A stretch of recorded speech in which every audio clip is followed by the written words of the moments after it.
Hey, Lake Travis Prayer Room Gatekeepers. This is Kyle Hubbard coming to you from the nursery of River in the Hills Church. I'm excited to share with you a new Gatekeeper encouragement for the month of December.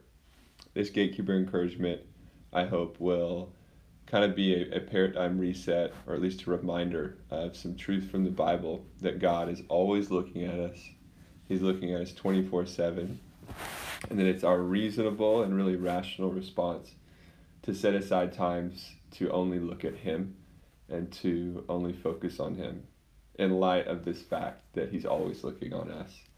So we're going to look at a few scriptures that drive this point home, that God is literally always looking at us, just as a mother will look over her child sleeping in the crib.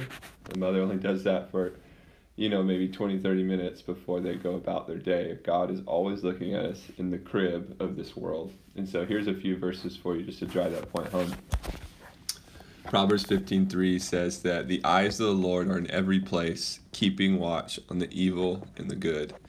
2 Chronicles 16:9 says this. It says, the eyes of the Lord search the whole earth, or run to and fro across the whole earth, in order to strengthen those whose hearts are fully towards Him.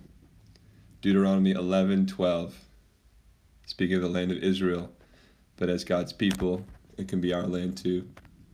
It is a land that the Lord your God cares for. The eyes of the Lord your God are continually on it, from the beginning of the year to its end. And even when God met Jacob, the namesake that would eventually be the namesake of the nation of Israel, Jacob is running away from his brother. It's really in fear, and God met him one night. In Deuteronomy 32:10, it says that the Lord found Jacob in a desert land, and in the wasteland, a howling wilderness, He encircled Jacob. The Lord instructed him. The Lord kept Jacob as the apple of His eye. And that word apple of their eye, that's a common phrase, but it actually means that the Lord kept Jacob as the pupil of His eye. And so that speaks again, this point that is being driven home, is that the Lord, we are the pupil of the Lord's eye, and He's always looking at us 24/7. Jesus, even in the Gospel of Matthew, says 3 times that our Father, who sees in secret, will reward us openly for certain things that we do in secret just for Him. And so Jesus knew this theology.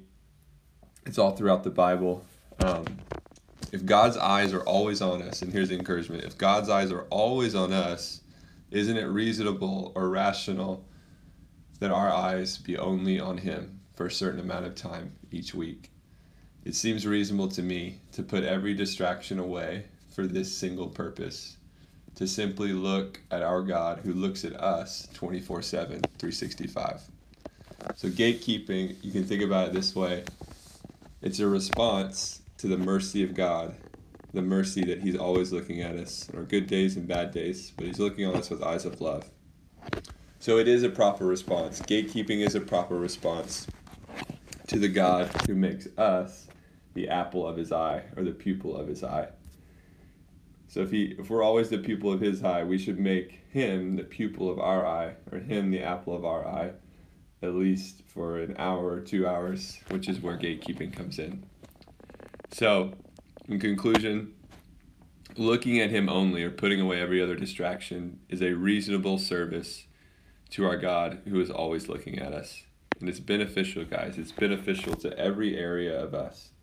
Our spirits, our souls, and our bodies are dramatically improved. Health comes to every area when we do what God is always doing for us, which is making Him the pupil or the apple of our eye.